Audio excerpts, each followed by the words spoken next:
తెలుగు1.com ప్రేక్షకులకు నమస్కారం. నా పేరు నాగరాజు గంధం. మా స్వగ్రామం గుంటూరు జిల్లా నరసరావుపేట. మా నాన్నగారు గంధం యాజ్ఞవల్క శర్మ, ఒక సుప్రసిద్ధ రచయిత. ఆయన తెలుగు రచయిత. చిన్నప్పటి నుంచి రాద్దామన్న ఒక ఆలోచన నాకు కలగడానికి ప్రధాన కారణం మా నాన్నగారు. ఆ తర్వాత నేను రాసిన, కోర్స్ నేను చదివిన అనేక పుస్తకాలు, అనేక మంది రచయితలు, ఆల్మోస్ట్ ఒక సాహితీ వాతావరణం మా ఇంట్లో ఉండేది కనుక పుస్తకాలతో నేను బాగా మమైకమయ్యేవాడిని చిన్నప్పటి నుంచి. రెగ్యులర్గా లైబ్రరీకి వెళ్ళే అలవాటు, వీటి వల్ల పుస్తక పఠనాసక్తి, దాంతోపాటు మా చిన్నప్పుడు మేము విపరీతంగా చదివిన దేవరకొండ బాలగంగాధర తిలక్, చలం, బుచ్చిబాబు, ఎండమూరి, రంగనాయకమ్మ గారు, ఇటువంటి ప్రభావం చూపించగల రచయితల ప్రభావం వల్ల మాత్రమే నేను రాయడం అనేది మొదలుపెట్టాను. అరే మన తుపాకీలు సార్. సార్ లిఫ్ట్ కావాలా? మీరు పోలీసా? మిలిటరీయా? తుపాకీలు బాగా చేసి కొట్టా. నీ పేరేంటి? ఖాళీ సీన్ అండి. ఇక్కడ గన్ కల్చర్ అలాగా? రెస్ట్లెస్నెస్, జీవన పోరాటం. గన్ను చూపిస్తే వెంటనే రిజల్ట్ వస్తుందని నమ్ముతారు ఇక్కడి జనం. మరి గవర్నమెంట్ ఏం చేయదా? ఎలక్షన్ పెట్టిద్దిగా.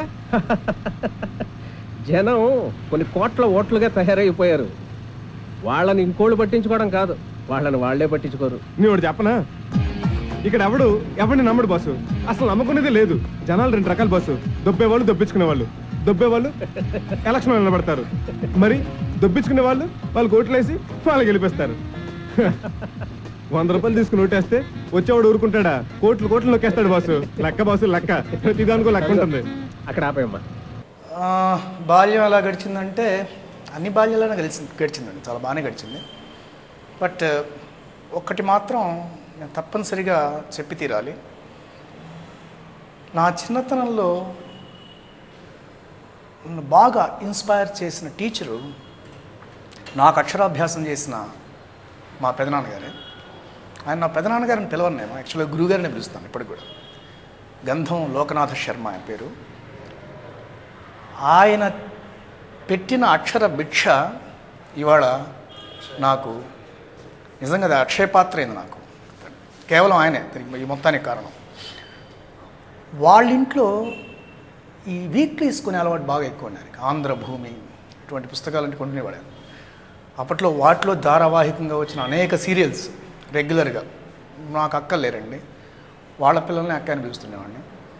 మా అక్కలు చాలా ఎక్కువ పుస్తకాలు చదువుతుండేవాడు. సో వాళ్ళతో పాటు నేను కూడా ఈ బుక్స్ అవ్వటం అంటే ఒక రకంగా సాహితీ పిపాస అన్నది ఒక చాలా చిన్న వయసులోనే నాకు బీజం పట్టడానికి, ఆ తర్వాత అది ఒక మానుకోలేని వ్యసనంగా మారడానికి కారణం మా గురువుగారు, మా పెదనాన్నగారు, మా పెదనాన్నగారు. ఎక్కువ బాల్యం పుస్తకాలతోనేనండి. ప్లస్ చదువులో నేను చాలా average, I can say below average. ఆటలాడుతుండేవాడిని ఎక్కువ, గేమ్స్, అంతేనండి. బాగుంది, ఇట్స్ గుడ్. నా బాల్యం ఎప్పుడు నాకు ఒక మంచి అందమైన జ్ఞాపకం. రాయడం అనేది తదనంతరం ఏజ్లో జరిగింది సార్. బట్ కథలు చెప్పటం అది నేను దాదాపుగా నేను కూడా నాకు ఊహ తెలిసిన దగ్గర నుంచి ఇవాళ వరకు కథలు చెబుతూనే ఉన్నా రోజు. ఏదో కథలు. చాలాసార్లు ట్యూషన్ ఎగ్గొట్టినందుకు కథలు చెబుతుండేవాడిని. ఆ తర్వాత మ్యాక్సిమము అది వరకు టీచర్స్ కొంతమంది ఏదైనా ఓ టీచర్ సెలవు పెడితే ఇంకో టీచర్ ఆ క్లాస్కి వచ్చేవాళ్ళు. వాళ్ళ సబ్జెక్ట్ కాదు అది. అందుకప్పుడు ఏం చేసేవాళ్ళు, ఎవరన్నా పిల్లాడిని చెప్పారని ఒక కథ చెప్పరు అనేవాళ్ళు. మా క్లాస్ టీచర్కి చాలా అడ్వాంటేజ్ ఏంటంటే వాళ్ళు చక్కగా ఎప్పుడు కూడా ఏమాత్రం ఇట్లాంటి ఎక్స్ట్రా క్లాస్ తీసుకోవాల్సి వచ్చినా అరే నారాజు లేచి కథ చెప్పరు అనేవాళ్ళు. మా తెలుగు మాస్టర్ నరసింహారావు గారు నాకు కల్పిత రాయుడు అనే పేరు పెట్టాడు అప్పట్లో. ఏ కథ అని చెప్పేస్తుండేవాడిని. ఇక రాయటానికి వచ్చేటప్పటికేనంటే చాలా చాలా ఎర్లీగానే మొదలుపెట్టాను సార్ రాయటం. నేను నా మొట్టమొదటి కథ 15 ఏట రాశాను, 15th ఇయర్. ఆ కథ పేరు కూడా అమ్మ. పురాణం సుబ్రహ్మణ్య శాస్త్రి గారు నా కథని సెలెక్ట్ చేసుకుని పత్రికలో వేయడం ద్వారా నన్ను పాఠక రంగానికి పరిచయం చేసిన ప్రాతస్మరణీయులు గుర్తులు. నాకు బాగా గుర్తింపు తెచ్చిన కథ 1993 ఉగాది కథల పోటీల్లో ఆంధ్రప్రభలో చెరువు అనే కథ ఒకటి రాయడం జరిగిందండి. దాని తర్వాత ద విలేజ్ ట్యాంక్ అన్న పేరు మీద పెంగ్విన్ బుక్స్లో ఇంగ్లీష్లో అది తర్జుమా అయింది. ఆ కథ ఈకోసిస్టమ్ మీద రాసిన కథ. చాలా అంటే పర్యావరణం మీద వచ్చిన తొలితరం కథల్లో అది చాలా లబ్ధ ప్రతిష్టమైన కథ అండి. ఇక నా వరకు నా మనసుకు చాలా బాగా నచ్చిన రచన నేను చేసిన వాటిల్లో స్థితప్రజ్ఞ అని ఒక నవల అండి. అది స్వాతిలో ప్రచురితమైంది. ఆ రకంగా నా మొదటి నవలని ప్రచురించడం ద్వారా వేమూరి బలరాం గారు he has given me life అండి. అది వాటిని మర్చిపోలేదు. ఎందుకంటే దాదాపుగా నేను ఒక 10 ఏళ్ళు రాయడం మానేశాను. నేను నా కాలేజీ లెక్చరర్గా పనిచేసేవాడిని. ఆ ప్రొఫెషన్లో పడి రాయటం అనేది బాగా తగ్గించడం కాదు, మానేశాను. దాదాపుగా మానేసిన తర్వాత జస్ట్ ఏదో ఈ 16 వారాల సీరియల్ పోటీలు పెడతారు కదా స్వాతిలో, అది చూసి మా ఆవిడ చాలా పూరింది, మళ్ళీ రాయొచ్చు కదా అని. మా శ్రీమతి ఉదయశైలజ ఆ అమ్మాయి బాగా ప్రెజర్ చేయడంతో నేను చాలా ఇన్స్పైర్ అయ్యేది రాశాను. ఆమె ప్రెజర్ వల్ల నేను ఇన్స్పైర్ కాలేదు, ఆల్రెడీ ఎప్పుడు ఇన్స్పైర్ అయిందని ఆమె ప్రెజర్ చేసింది. అది ఒకటి, దట్స్ ఎ గుడ్ వన్ అండి. అది నాకు ఇప్పటికి కూడా మై బెస్ట్ ఈజ్ దట్. మా స్వగ్రామం నర్సరావుపేట అండి. యాక్చువల్గా మీకు చెప్పున్నాను ఇంతలో, అక్కడ రంగస్థలి అనే ఒక అద్భుతమైన ఒక సంస్థ ఉందండి, నట ప్రేక్షక సమాఖ్య. అది యాక్చువల్గా నా చిన్నప్పటి నుంచి కొన్ని వందల నాటకాలు నేను అందులో చూశానండి. చాలా ఇన్స్పైర్ చేసిన నాటకాలు. నాటకం అంటే నాకు అద్భుతంగా ఉండేది. నేను రాయగలిగింది అది అని నేను ఎప్పుడు అనుకోలేదు. నేను రాయలేని విషయంగా అనిపించేది నాటకం అనేది. అటువంటి నర్సరావుపేటకు నేను ఉద్యోగరీత్యా గ్యాప్లో ఒక 10 ఏళ్ళు దాదాపుగా బయట ఉన్నాను. మళ్ళీ నర్సరావుపేట వెళ్ళడం జరిగింది. అప్పుడు చూస్తే ఆల్మోస్ట్ నర్సరావుపేటలో నాటకాలు వేయటం అనేది ఆల్మోస్ట్ మానేశాను. కారణం ఏమిటని అక్కడ మిత్రుడు భాష అని చెప్పి, ఈజ్ మై ఫస్ట్ మొట్టమొదటి నా నాటకం డైరెక్ట్ చేసిన ఆయన. ఆ భాష గారిని అడిగితే ఆయన రాసేవాళ్ళు లేరండి అన్నారు. రాసేవాడు లేరు కనుక నాటకం ఆగిపోతే మళ్ళీ నాలాంటి ఆ ఇసుకలో పడుకుని ఆ 11 గంటల వరకు ఆ నాటకం 2 చేతులు తలకాయకి పెట్టుకుని నాటకం తెరేసిన గ్యాప్లో ఆకాశంలో చంద్రుని చూస్తూ మళ్ళీ షిఫ్ట్ అయ్యి ఈ నాటకం చూస్తూ వచ్చిన అనుభూతి ఉందండి నాకు ఆ రంగస్థలతో. ఇలాంటి పిల్లలు ఎవరు ఇక మళ్ళీ అనుభూతికి దూరంగా ఉంటారు నరసరావుపేటలో అన్న ఫీలింగ్తో ఐ స్టార్ట్ రైటింగ్ ఒక నాటకాన్ని స్టార్ట్ చేశానండి. అది నా మొట్టమొదటి 2 నాటకాలు చాలా మెచ్యూరిష్గా ఉంటాయి. అవి చదువు ఆ 2 నాటకాలు నా దగ్గర ఉన్నాయండి. యాక్చువల్లీ నేను రాసినవి ఏవి నా దగ్గర ఉంచుకునే అలవాటు నాకు లేదండి, పోతాయి. బట్ ఆ 2 నాటకాలను ఇప్పటికీ ఉంచుకుంటాయి. ఎందుకంటే అవి ఎలా రాయకూడదో నాకు ప్రతిక్షణం చెప్పే నాటకాలు. ఒక డైలాగ్ మేకింగ్ ఎలా ఉండకూడదు ఏమిటి అనేది చెప్పేది నాకండి. ఆ తర్వాత నాటక రంగంలో నేను ఒక కొత్త ఆలోచనతో నాటకం రాసి దాన్ని ప్రదర్శించవచ్చు, అలా ప్రదర్శించిన దాన్ని ప్రేక్షకులు ఆదరిస్తారు అన్న సంగతి నాకు చెప్పింది రంగయాత్ర గుంటూరు పరిషత్తులో చేసే డైరెక్టరు కరణం సురేష్. ఆల్మోస్ట్ అందరి చేత రిజెక్ట్ చేయబడే నాటకం ఉంది నాది. ఆలోచించండి, స్టేజ్ మీద ఒక క్రైమ్ ఎలిమెంట్ని చెప్పచ్చా, క్రైమ్ ఎలిమెంట్ ఉన్న స్టోరీని చెప్పకూడదు, అది స్టేజ్ మీద క్రైమ్ చెప్పకూడదు అనేది చాలా గట్టి భావన ఉండేది. దానిద్దరం బగలగొట్టి ఆ నాటకం అనేది ఒక సెన్సేషన్ అండి. నాకు ఇప్పటికీ నేను రాసిన నాటకాల్లో దట్ ఈస్ ద బెస్ట్ అండి, అదే బెస్ట్, ఇప్పటికైనా అదే బెస్ట్. సో సత్యాగ్రహి అనే నాటకం నంది అవార్డు కూడా వచ్చింది. నేను కూడా బెస్ట్ రైటర్గా నాకు నంది అవార్డు వచ్చింది. నాటకాల గురించి నా ప్రస్థానం అంతేనండి. ఆ తర్వాత నేను ఆల్మోస్ట్ ఆ ఆలోచించండి నాటకం చూడటం ద్వారానే అదే ఒక రకంగా నా సినిమా రంగానికి పాస్పోర్ట్. గ్రేట్. నేను లేకుండా నా బర్త్డే పార్టీ జరుగుతుంది. నేను అనవసరంగా తీసుకొచ్చాను. బర్త్డే పార్టీలో భజనలు చేస్తారా? తాగుతారు, తాగిన వాళ్ళు వాగుతారు. నీకోసం నేను ఎక్కడెక్కడో తిరిగాను. ఉరికాలంలో వెంట, చెత్త కుప్పల వెంట. ఎవరి కోసం తిరిగాను? నాకు ఇష్టమై తిరిగానా? నువ్వంటే ఇష్టమై తిరిగాను. నీ చుట్టూ ఉండే లేబర్ జనం, కుళ్ళు, కంపు ఇవన్నీ భరించాను. అది నా లైఫ్ అభి. ఇది నా లైఫ్. లేట్ నైట్ పార్టీస్ అంటే ఎలా ఉంటాయి? అవన్నీ తెలుసుకోవడం ఎందుకు వచ్చావు? నీకు ఐ లవ్ యూ చెప్దామని వచ్చాను. నేను సినిమాకి రావడానికి ప్రథమ కారణం కరణం సురేష్ అండి. మళ్ళీ ఆయనకి క్రిష్ పరిచయం. క్రిష్ అడిగాడు ఆయన్ని, ఒక రైటర్ కావాలి, నాగరాజు వస్తాడా అని. నాకు సురేష్ ఫోన్ చేశాడు. చాలామంది బౌండ్ స్క్రిప్ట్లు ఎంత తీసుకుని తిరుగుతుంటారని అక్కడ. మళ్ళీ నేను ఎందుకు అక్కడ తిరగటం, నాకు ఇంట్రెస్ట్ లేదు. పైగా my job and my everything was bit settle here. నేను రాదలుచుకోలేదు. పైగా అసలు నాకు ఇంట్రెస్ట్ కూడా లేదు సినిమా గురించి అని చెప్పేశానండి. నేను వదలలేదండి. వారం రోజులు వెంటబడ్డాడు. కరణం సురేష్ ఫోన్ అంటే ఫోన్ కట్టేసేవాడిని నేను. అయినా 10 సార్లు చెప్పడంతో కేవలం ఒక్కటే జత బట్టలు ఒక చిన్న పోచ్లో పెట్టుకుని, నా బాగా గుర్తండి, క్రిష్ రూమ్లోకి వెళ్ళేటప్పుడు ఆ పోచ్ని బయట పెట్టి లోపలికి వెళ్ళా. అంటే తిరిగి వచ్చి తీసుకెళ్ళిపోవచ్చాను. ఆఫ్ కోర్స్ మా ఫస్ట్ మీటింగ్లోనే వి బోత్ ఎక్సైటెడ్. మంచిగా అనిపించింది నాకు కూడా. సో అలా అంటే యాక్చువల్గా ఫస్ట్ గమ్యం రాయడానికి నేను వెళ్ళలేదండి. అప్పుడు నేను రాయదలుచుకుంది యువ సైన్యం అనే వాళ్ళ ప్రపోజల్ యువ సైన్యం అనే ఒక సినిమాకి రాయదలుచుకున్నాం. అది దాంతో వర్క్ చేస్తుండగానే సడన్గా తనకి ఈ కథ స్ఫురించటం, గమ్యం స్ఫురించటం, మరో రకంగా ఇది చేయాల్సి రావటం. సో నేను అక్కడ కంటిన్యూ అయిపోవటం. దాదాపుగా నేను వచ్చిన తర్వాత 2 years తర్వాత గమ్యం బయటకు వచ్చిందండి. అసలు నువ్వేం చేస్తుంటారా? అరే సార్, కొంచెం రెస్పెక్ట్ ఇచ్చి మాట్లాడండి సార్. ఏం పీకుతుంటావు? ఓకే యాక్చువల్లీ ఐ బికేమ్ తెలుగులో ఏడు. ఇంగ్లీష్ రాదా? వచ్చు, అయినా తెలుగులో ఏడు. అయినా తెలుగులోనా? ఫాదర్ ప్లేడరు, మావయ్య మేజిస్ట్రేటు, అన్న ఆడిటరు, వదిన హెడ్ నర్స్. నువ్వు బేవర్ సార్? ఎలా కనిపెట్టారు సార్? ప్రతి కొంపకి ఇలాంటి వేస్ట్ పిల్ల ఒకటి ఉంటాడులే. ఓహో. ఇంకేం చేస్తుంటావు? ఇంకా అంటే కాఫీ తాగుతూ ఈనాడు, బాత్రూంలో ఆంధ్రజ్యోతి, టిఫిన్ తింటూ TV9, జ్యూస్ తాగుతూ ETV2 చూస్తుంటాను. తర్వాత అది కూడా అడుగుతారా సార్? తర్వాత పడుకొని రిలాక్స్ అవుతాను సార్.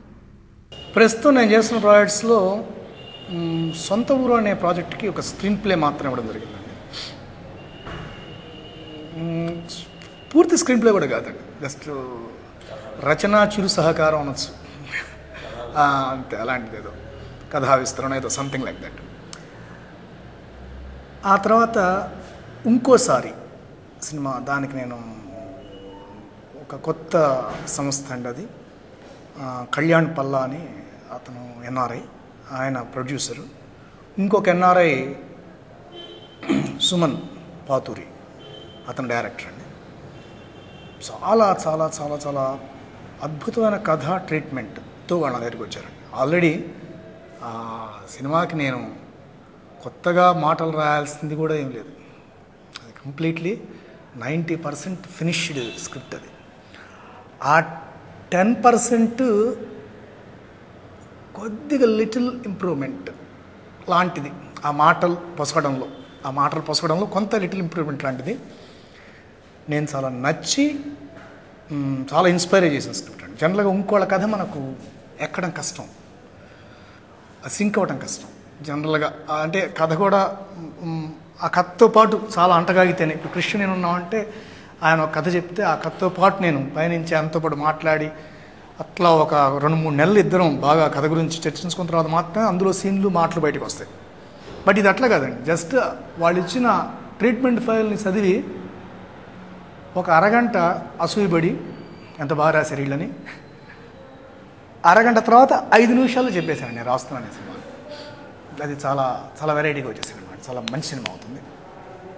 లేకపోతే ప్రస్తుతము అశ్వత్ గారి ప్రొడ్యూసర్గా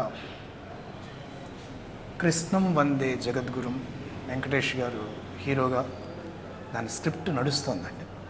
అంటే దాని గురించి ఏమి చెప్పకూడదని కృషి యొక్క ఆజ్ఞ. ఆమె డైరెక్టర్స్ రైటర్ కనుక దాని గురించి పెద్ద మాట్లాడాలండి. వెంకటేష్ గారు ఒక హీరో, ఒక స్టారు, ఇవన్నీ అందరికీ తెలిసిన విషయాలండి. దానికి మించి ఒక ఆధ్యాత్మికంగా ఒక స్థాయి, ఒక ఉన్నత స్థాయి. అంటే ఎవరితో మాట్లాడితే మనకు మనసు చికాకుగా ఉన్న మనసు సెటిల్ అవుతుందో, అది కొద్దిమంది వ్యక్తులు ఉంటారు జీవితంలో అటువంటి వాడు. అటువంటి వాళ్ళు ఒక పెద్ద హీరో అయి ఉండడం కష్టం అండి. ఎందుకంటే పెద్ద హీరోకి మనం ఎప్పుడు గొప్ప అటెన్షన్తో కథ చెప్పాలి, టెన్షన్ కూడా ఏమవుతుంది ఏమిటి చూస్తుంటాం. కనుక వాళ్ళతో మాట్లాడితే మనకు అంటే ఒక కథకుడిగా నాలాంటి వాడికి మనశ్శాంతి ఏమి ఉండదు. కొన్నిసార్లు మనసు వికలం అవ్వచ్చు కూడా. బట్ వేరాజ్ వెంకటేష్ గారితో చేసే జర్నీ ఒక అద్భుతం అండి. అది ఒక వ్యక్తిగానే కాకుండా ఒక ఆధ్యాత్మికతలో ఒక స్థితిలో ఉన్న వ్యక్తిగా ఆయన ఒకసారి ఏదో చెప్పారు, Nagaraju, die while you are living అని. నాకు కొన్ని రోజులు బ్లాంక్ అయిందండి. నేను అనే ఒక భావాన్ని కానీ నీలో ఉండే చాలా అంశాలని కానీ నువ్వు బ్రతికుండంగానే వాటిని పోగొట్టుకుంటే నీకు మరణం గురించి భయం కానీ మరణం కానీ ఉండవు. అది అంటే ఇది ఎసెన్స్ అండి. ఆయన చదివింది, ఆయన ఫీల్ అయింది, ఇట్స్ వెరీ డిఫరెంట్ అన్నారండి. నిజంగా అంటే నేను మీరు అడిగారు కాబట్టి చాలా ఇన్స్పైర్ అని కాబట్టి చెప్తున్నాను. Whatever you face in your life that is ప్రారబ్ధ, but how you are facing it is పురుషార్థ.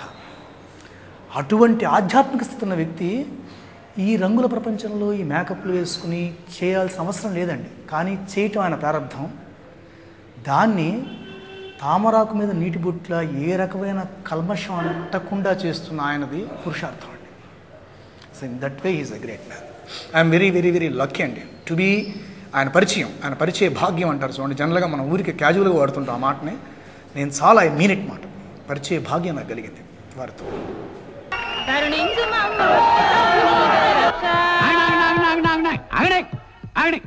ఏం ఊర్రా మీదే? ఏదో పని చేసే ముందైనా భగవంతుడు ఒక్క నిమిషం తలుచుకోవాలని తెలీదా మీకు?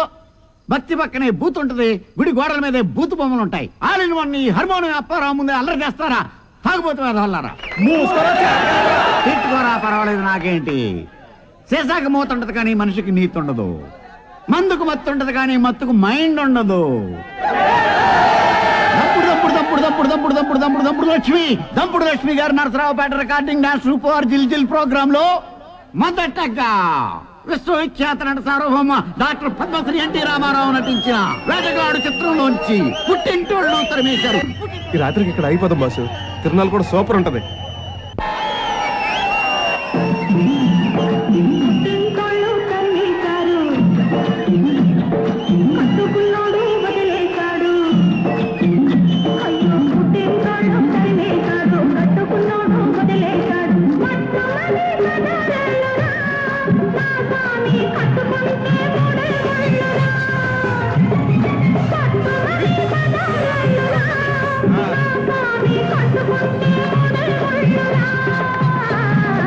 అయ్యో పాపం పాపాయమ్మ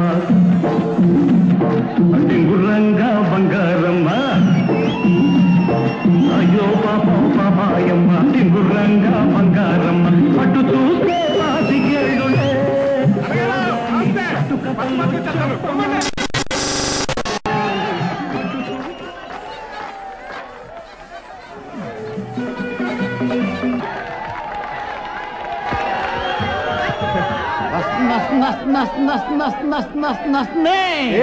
మీరెప్పుడెప్పుడు ఆయన ఎదురు చూస్తున్నా దంపుడు లక్ష్మి రికార్డింగ్ డాన్స్ ట్రూప్ లో అసలు సిసలైన ఊపు ఇప్పుడు చూడకపోతే ఉండదు రేపు. కందలిత హృదయాల వింద కుందారం మీకు సోలోగా పంచుతుంది కితకితల పందేరం. అదే అదే మల్లెల మందారం. ఏ నీకు తెలుసా? బాగా క్లోజు. అంత క్లోజా? చాలా. అబ్బా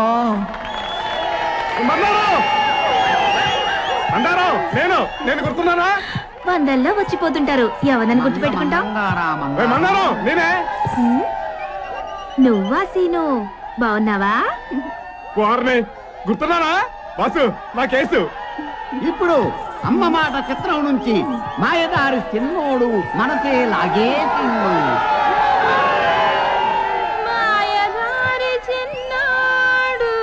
పాత పాట ఎందుకో, కొత్త పాట వేసుకో. నువ్వు పాడతావా? నువ్వు ఆడతావా? ఈవిడ ఆడుద్ది, నువ్వు పాడు. కానీ వాయించాల్సింది మేము. నువ్వు బాబాయ్. కమాన్ తంపుడు. శృతి 4:30. చదవడానికి ఇష్టపడటం ఉంటుందండి, రాయడానికి ఇష్టపడటం ఉండదు సార్. రాయడానికి ముఖ్యంగా మన లిమిటేషన్ ఉంటుంది. కొన్ని రాయగలం, అన్నీ రాయలేం. విశ్వనాథాచార్య గారిలాగా నేను రాయలేను, సాధ్యపడదు కదా. అలానే సినిమాకు వచ్చిన తర్వాత రాయడానికి ఇష్టపడటం అనే ప్రశ్న లేదండి. ఏది రాయాలో అని మనకు నిర్దేశం అందుతుందో అది రాసి తీరాలి. We have to. ఇక సాధారణంగా చాలా అందరిలాగానే ఏ రచన అయితే కళ్ళల్లోంచి గుండె లోతును చూడగలదు అటువంటి రచనని మాత్రం న్యాచురల్గా ఇష్టపడతానండి. నేను చదివేటప్పుడు కూడా ఒక్కోసారి ఏడుస్తాను. సాధారణంగా సినిమాలు చూసి ఏడుస్తారు. చదువుతున్న వాక్యాన్ని దృశ్యరూపంగా వెంటనే మార్చుకోగలిగిన ఒక ఆటోమేటిక్ ప్రక్రియ లోపల జరిగిపోతుంది కనుక నాకు దానికి కూడా కళ్ళ నీళ్ళు చిప్పిలుతాయండి. అలా కదిలించే రచనలు ఏమైనా సరే. యండమూరి గారి వెన్నెల్లో ఆడపిల్లలు ఆఖరి ఉత్తరం చదివిన తర్వాత ఆ ఉత్తరం చదివేప్పుడు చాలాసార్లు నేను కళ్ళు తుడుచుకుని చదివాను బోధరపోయి అక్షరాలు. సో అంత రియాక్టివ్గా ఉండేవి ఏవైనా ఇష్టపడతాను. అటువంటి తెక్కాలోచనలు ఒకప్పుడు ఉండేవి సార్. అవి ప్రస్తుతం లేవండి, 100% లేవు. ఎందుకంటేనండి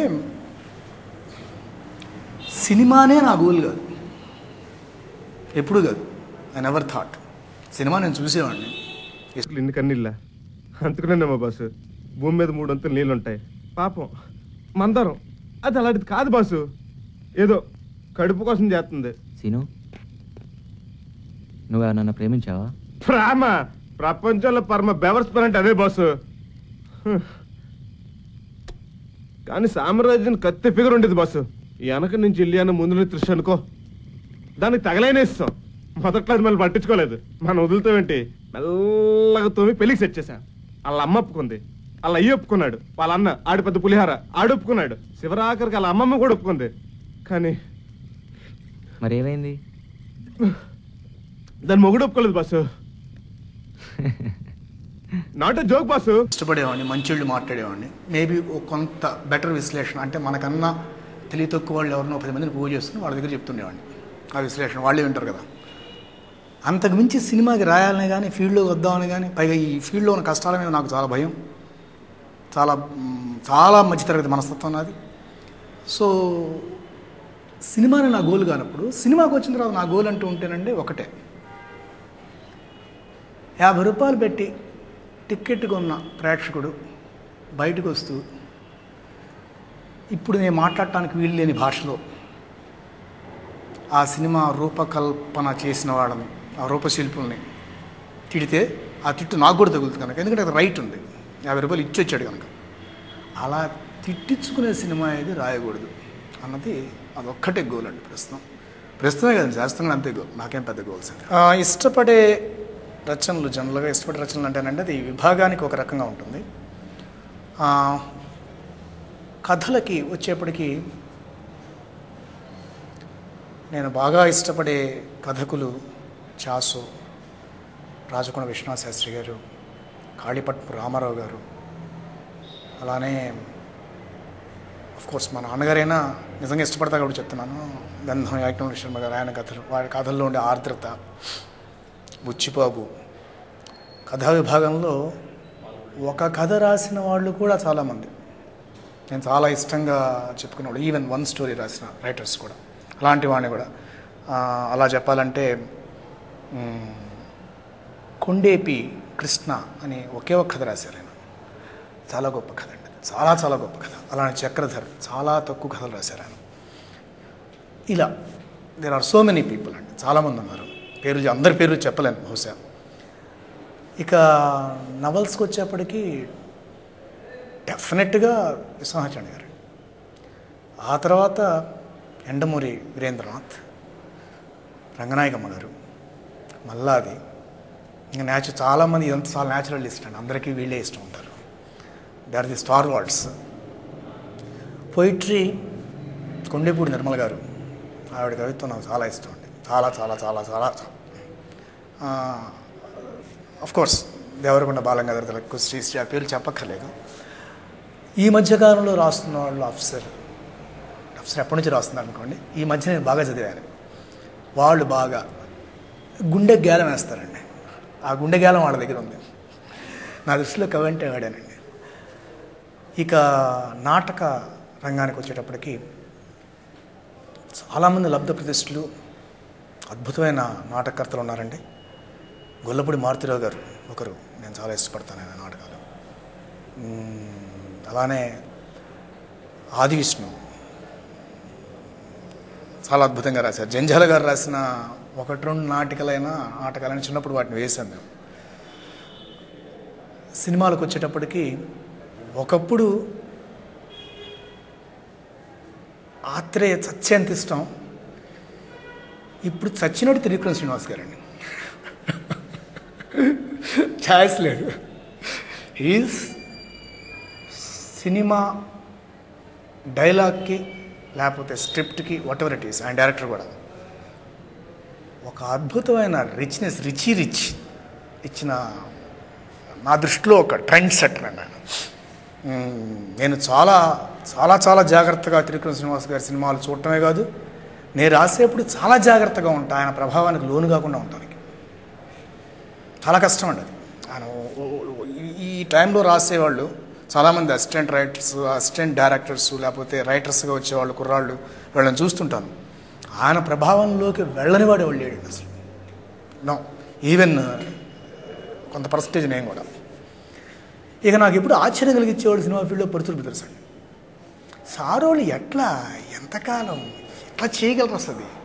అది కొంతకాలానికి ఒక వాక్యూమ్, క్రియేటివ్ వాక్యూమ్ వస్తుంది ఎవరికైనా. ఆ వాక్యూమ్ లేదు వాళ్ళకి. They are doing, still doing. మాకన్నా వేగంగా, మాకన్నా గొప్పగా ఇప్పటికీ చేస్తున్నారు వాళ్ళు. So there are so many my very good friends like Abbu Ravi garu. And వాళ్ళలో బొమ్మరిల్లు ఆయన రాసిన చివరి డైలాగ్ నాకు అంటతో వచ్చాడు. There are so many Posani అందరూ ఇష్టపడతానండి.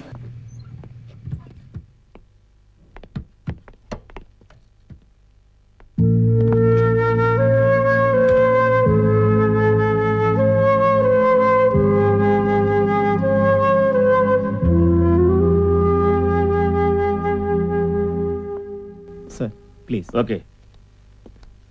నువ్వు వండి సీను. దూరమైన ఒక కొడుకుని వెతుక్కుంటూ వచ్చిన తండ్రి ఆ కొడుకు కనపడగానే మొదట చేసే పని ఏమిటో తెలుసా? దగ్గరికి తీసుకుని మనసారా హత్తుకోవటం. ముట్టుకోవాలనిపించట్లేదురా నిన్ను చూస్తుంటే. దొరికిందా జానకి? దొరకలేదు సార్. ఒక దొంగ దొరికాడు. నీ ప్రతి మూమెంట్ని స్కాన్ చేస్తున్నాను.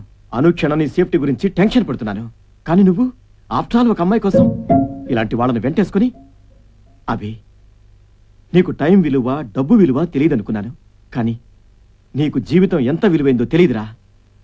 తెలుసు డాడ్. అమ్మ నాకు జన్మనిస్తూ చనిపోయింది. I'm living her life two. I know the value. చాలా విలువైంది. కానీ సంగతి నాకు ఇప్పుడే తెలిసింది. జాన కోసం తిరుగుతుంటే వీడు దొంగ నాకు తెలుసు, కానీ మీకు తెలీదు వీడు మనిషి అని. ఇప్పటిదాకా నాకు తెలియదు డాడ్. వీడితో కలిసి తిరుగుతున్నా కాబట్టి తెలిసింది. అభి ఏం మాట్లాడుతున్నావు? నీ ఫ్యూచర్, నీ స్టేటస్, నీ education. This is real education dad. 25 years నా స్టడీస్ నాకు లైఫ్ గురించి ఏం నేర్పలేదు. లైఫ్ అంటే నేను ఒక్కడనే బతకడం అనుకున్నాను, కానీ నా చుట్టూ ఉండే నలుగురితో షేర్ చేసుకుని బతకడం అని ఇప్పుడే తెలుసుకున్నాను డాడ్. జానక్ కోసం వెతుకుతుంటే నాకు నేను దొరుకుతున్నాను డాడ్. నన్ను ముట్టుకోవడానికే భయంగా ఉంది మీకు, but I want to hug you dad.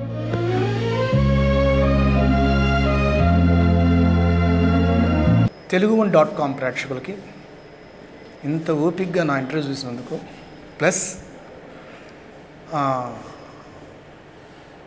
Telugu1.com చూసే మీ టేస్ట్ రిచ్నెస్కి కూడా అభినందన తెలుపుతూ మీకు నూతన సంవత్సర మరియు సంక్రాంతి శుభాకాంక్షలు అందిస్తున్నాను. నాగరాజు గారు, థ్యాంక్ యూ.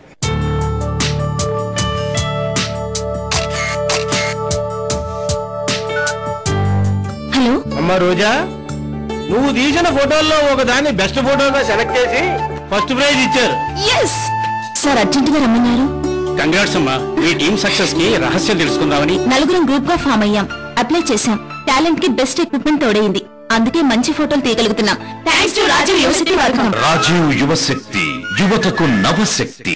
ఇందిరమ్మ రాజ్యంలో 2 రూపాయలకే బియ్యం అందిస్తున్న రాష్ట్ర ప్రభుత్వం ఇప్పుడు కిలో 30 రూపాయలకే పప్పు దినుసులు చౌక ధర దుకాణాల్లో అందుబాటులోకి తెస్తోంది.